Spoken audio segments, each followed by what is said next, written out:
നമസ്തേ. പലരും ചോദിക്കുന്ന ഒരു ചോദ്യമാണ്, അവൻ എത്രയേറെയോ മഹാപാപം ചെയ്യും, ഏവർക്കും ദ്രോഹം ചെയ്യും, എന്നിട്ടും അവന് യാതൊരു സങ്കടവുമില്ലല്ലോ. ഞാൻ കഴിയാവുന്ന ധർമ്മങ്ങളൊക്കെ ചെയ്തിട്ടും എനിക്കെന്താ ഈ സങ്കടം? എന്നെ എന്താ എൻ്റെ അമ്മ കാണാത്തത്? എൻ്റെ വിഷമം എന്താ എൻ്റെ അമ്മ കേൾക്കാത്തത്?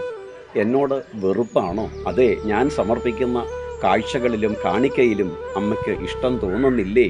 അത് കുറവാണോ എന്നുള്ള തോന്നൽ പലപ്പോഴും പലരും പ്രകടിപ്പിക്കാറുണ്ട്.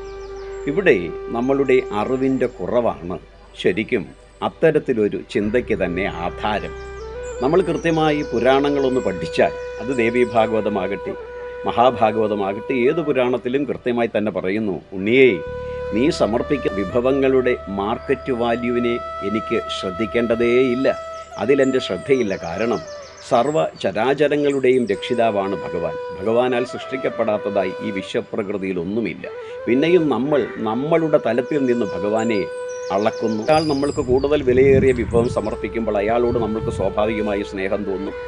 തുച്ഛമായ ഒരു വിഭവം സമർപ്പിക്കുന്ന വ്യക്തിയോട് ഒരുപക്ഷെ അല്പസ്നേഹം മാത്രമേ പ്രകടിപ്പിക്കൂ. ഇത് നമ്മുടെ തലമാണ്, മനുഷ്യതലമാണ്. ഭഗവാൻ അപ്രകാരമൊന്നുമില്ല.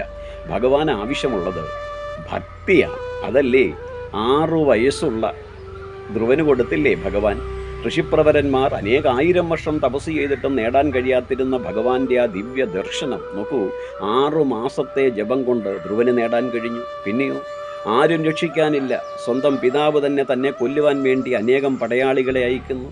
കൈകാലുകൾ ബന്ധിച്ച് കടലിലേക്ക് തള്ളുന്നു. പിന്നെയോ ശരീരമാസകലം ചങ്ങല കൊണ്ട് ബന്ധിച്ചു പാറക്കെട്ടിൻ്റെ മുകളിലേക്കിടുന്നു. പിന്നെയോ അഗ്നികുണ്ഡത്തിലേക്ക് ഉപേക്ഷിക്കുന്നു. വിഷസർപ്പങ്ങളോടൊപ്പം വലിച്ചെറിയുന്നു. അപ്പോഴൊക്കെ ആ ബാലൻ്റെ മനസ്സ് വേദനിച്ചില്ല. കാരണം ഏതൊരു സർവേശ്വരനാമമാണോ ഞാൻ ജപിക്കുന്നത്, ആ ഭഗവാൻ രക്ഷിക്കും. ഭയപ്പെടേണ്ട, പിന്തിരിഞ്ഞോടണ്ട, അല്ലെങ്കിൽ ശത്രുക്കൾ പറയുന്ന പാതയെ സ്വീകരിക്കേണ്ടതില്ല. ഉറച്ച വിശ്വാസത്തോടുകൂടി നേരിടണം. എങ്കിൽ മാത്രമേ ഭഗവാൻ എന്നിൽ പ്രീതനാകൂ എന്ന ബോധം ആ 7 വയസ്സുള്ള പ്രഹ്ലാദനുണ്ടായിരുന്നത് കൊണ്ടല്ലേ ലോകത്തിൽ ഭഗവാന്റെ ഭക്തന്മാരിൽ ഒരുപക്ഷെ നാരദനേക്കാൾ കൂടുതൽ ഭഗവാന് പ്രിയങ്കരൻ പ്രഹ്ലാദനായിരുന്നിരിക്കാം. കാരണം ബാല്യത്തിലെ അത്ര ഉറച്ച ഭക്തി ഒരു വ്യക്തിയിലെത്തണമെങ്കിൽ മുജ്ജന്മ സുഹൃതമാണ്. അവർ കഴിഞ്ഞ ജന്മത്തെ ആർജിച്ച സുഹൃതത്തിൻ്റെയോ അല്ലെങ്കിൽ അവരുടെ നിർമ്മലമായ ഭക്തിയുടെയോ ആഴമായിരിക്കാം, വിസ്തൃതിയായിരിക്കാം വളരെ വേഗത്തിൽ അവർക്ക് ഈശ്വര കടാക്ഷം നേടിക്കൊടുത്തത്. പ്രഹ്ലാദൻ ഭഗവാൻ ഒന്നും കൊടുത്തില്ല. ധ്രുവൻ എന്തെങ്കിലും കൊടുത്തു? പിന്നെ എന്തിനാണ് സച്ചിദാനന്ദ സ്വരൂപനായ ഭഗവാൻ നേരിട്ടെത്തി അവരെ അനുഗ്രഹിച്ചത്? പ്രഹ്ലാദൻ്റെ പരിപാലനത്തിനായി അന്ന് വരെ ലോകം കാണാത്ത രൂപവും ഭാവവും ഭഗവാൻ എടുത്തില്ലേ? എന്തുകൊണ്ട്? തൻ്റെ ഭക്തനെ പരിപാലിക്കുവാൻ വേണ്ടി ഭഗവാൻ ഏതറ്റം വരെ പോകും എന്ന് നമ്മൾക്ക് വിശ്വാസം വരുന്നതിന് വേണ്ടിയിട്ടാണ് ഇത്തരം കഥകൾ. ഇത് ദേവീ ഭാഗവതത്തിലും നിങ്ങൾക്ക് കാണാം. ഭക്തവത്സലയായ ഭഗവതി അസുരൻ, ഒരു മനുഷ്യരാലും അസുരന്മാരാലും എനിക്ക് മരണം സംഭവിക്കരുത്, ദേവന്മാരാൽ പോലും മരണം സംഭവിക്കരുത് എന്ന് വരം നേടിയ അസുരനെ അമ്മ വധിച്ചത് ഭ്രാമരിയായിട്ടാണ്, വണ്ടായി വന്നിട്ടാണ്. അനേകം വണ്ടുകളായി വന്ന് ശക്തിമത്തായ ആ ആഘാതത്തിലാണ്, പ്രഹരത്തിലാണ് അസുരനെ പോലും അമ്മ വധിച്ചത്. അമ്മയ്ക്ക് നൽകുവാൻ കഴിയാത്തതായ ഒന്നും തന്നെയില്ല. ഇവിടെ വിശ്വാസമുണ്ടാകണം, പരിപൂർണമായ ബോധമുണ്ടാകണം. എന്നെ എൻ്റെ അമ്മ രക്ഷിക്കും. അമ്മയുടെ മുമ്പിൽ സമർപ്പിക്കുന്ന തിരുമുൽക്കാഴ്ചകളൊന്നുമല്ല അതിൻ്റെ അളവുകോൽ. മറിച്ച് എൻ്റെ ഹൃദയം അമ്മയുടെ തൃച്ചേവടികളിലേക്ക് സമർപ്പിക്കണം, എന്നെ തന്നെ സമർപ്പിക്കണം. എൻ്റെ ഉള്ളിൽ വർത്തിക്കുന്ന ചൈതന്യസ്വരൂപിണിയായ ജഗദമ്പേ, അറിഞ്ഞോ അറിയാതെയോ ചെയ്ത സമസ്ത അപരാധങ്ങളും പുറത്ത് അമ്മയ്ക്ക് എന്താണോ അടിയന് ഗുണമായിട്ടുള്ളതെന്ന് തോന്നുന്നത് അതുമാത്രം നൽകി എന്നെ അനുഗ്രഹിക്കണം എന്നൊന്ന് പ്രാർത്ഥിച്ചുകൂടെ? ഒരിക്കൽ കൂടി പറയാം, അമ്മയ്ക്ക് ഏതൊന്നാണോ അടിയന് ഗുണപ്രദമെന്ന് തോന്നുന്നത് അതുമാത്രം തന്ന് അടിയനെ അനുഗ്രഹിക്കണമെന്ന് പ്രാർത്ഥിച്ചാൽ യാതൊരു സംശയവുമില്ല, നമ്മുടെ ആഗ്രഹങ്ങളെല്ലാം അമ്മ സാധിച്ചു തരും. എന്ന് മാത്രമല്ല, യാതൊരുവിധ സങ്കടങ്ങളും ജീവിതത്തിലെത്തില്ല എന്നുറപ്പ് വരുത്താം. ഇവിടെ നമ്മുടെ സമീപനത്തിലും പ്രാർത്ഥനാ തലത്തിലുമാണ് മാറ്റം വരുത്തേണ്ടത്.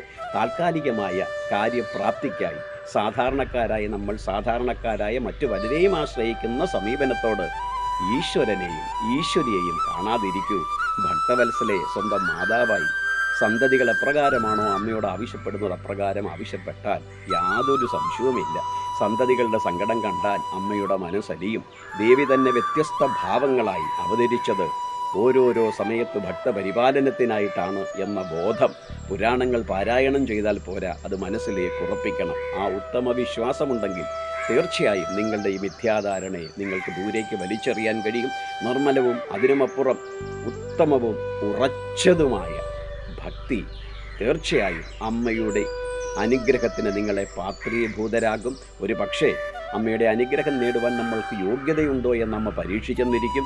ആ പരീക്ഷണങ്ങളിൽ പെട്ട് പതറിപ്പോകാതെ, പിന്തിരിഞ്ഞോടാതെ, എപ്രകാരമാണോ പ്രഹ്ലാദനും ധ്രുവനും സധൈര്യം ഈശ്വരനെ പ്രത്യക്ഷപ്പെടുത്തിയേ പിന്മാറൂ എന്ന് പറഞ്ഞ് ചിന്തിച്ച് പ്രവർത്തിച്ചത്, അപ്രകാരം അമ്മയുടെ അനുഗ്രഹം ഞാൻ നേടും, അമ്മയുടെ പരീക്ഷണത്തെ ഞാൻ മറികടക്കും എന്ന ചിന്തയോടുകൂടി ഒന്ന് പ്രാർത്ഥിക്കൂ.